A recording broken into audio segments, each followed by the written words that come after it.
In the heart of Jato, a bustling marketplace in West Africa, a young prince ventured out to gather provisions for his father, the king.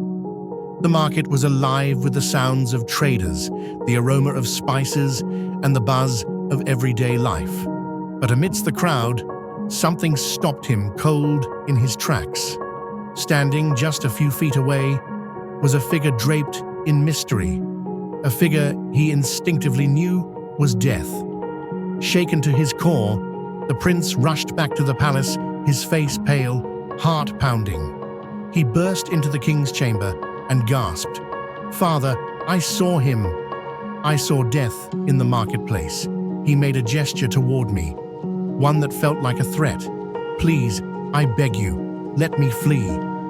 The king, startled by his son's terror, granted him the fastest horse. Without a moment's hesitation, the prince rode as fast as he could, fleeing to the distant village of Tando, believing that death would never find him there. Confused by his son's fear, the king made his way to the marketplace in Jato. Searching through the crowds, he finally found Death, who stood calmly in the corner, observing the world. The king, filled with anger, approached him. "Why did you threaten my son? Why did you fill him with such fear?" he demanded. But Death, with a soft, almost sorrowful voice, replied, "Your Majesty, I didn't mean to frighten him.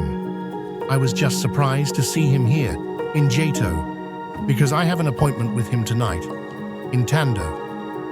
That's the reality for all of us, isn't it? We're all running, all fleeing, trying to escape the inevitable.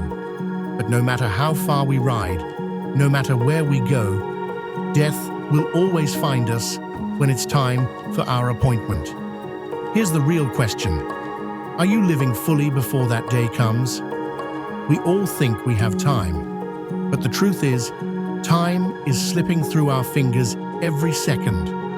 As you watch this video, people around the world are taking their last breaths. Thousands of lives are ending, and yet we act as though we are promised tomorrow. The people of Bhutan, one of the happiest countries on earth, believe that to live a fulfilled life, you must think of death 5 times a day. Why? Because it's not meant to be morbid. It's a wake-up call, a reminder that our time is limited, and what truly matters is how we live each precious moment. Most of us, though, spend our lives chasing.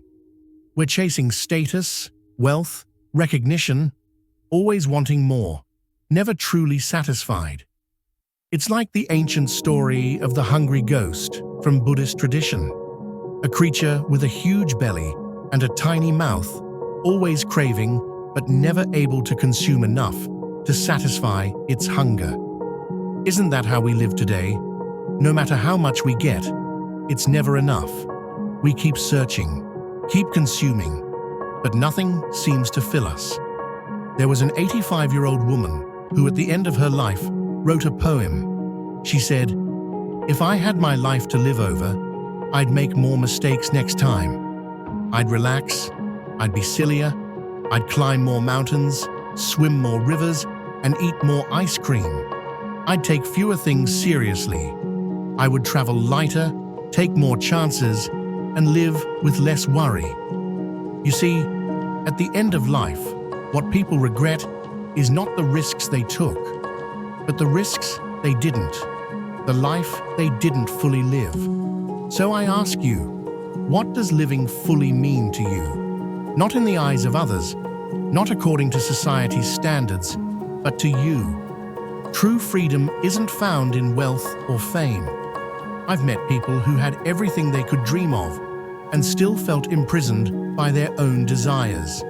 Freedom comes from letting go of the need to achieve more, to be more, and simply being who you are.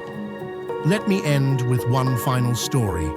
It's said that God once asked a great master, "Where should I hide if I want to play hide and seek with humanity?" My angels have suggested I hide in the depths of the ocean, or atop the highest mountain, or even on a distant star. But what do you suggest? The master, after a moment of reflection, replied, "Hide in the human heart. That's the last place they'll look. So I ask you, are you ready to stop running? To stop searching outside of yourself and instead look inward, where true freedom lies? Live fully, live freely. Your time is now."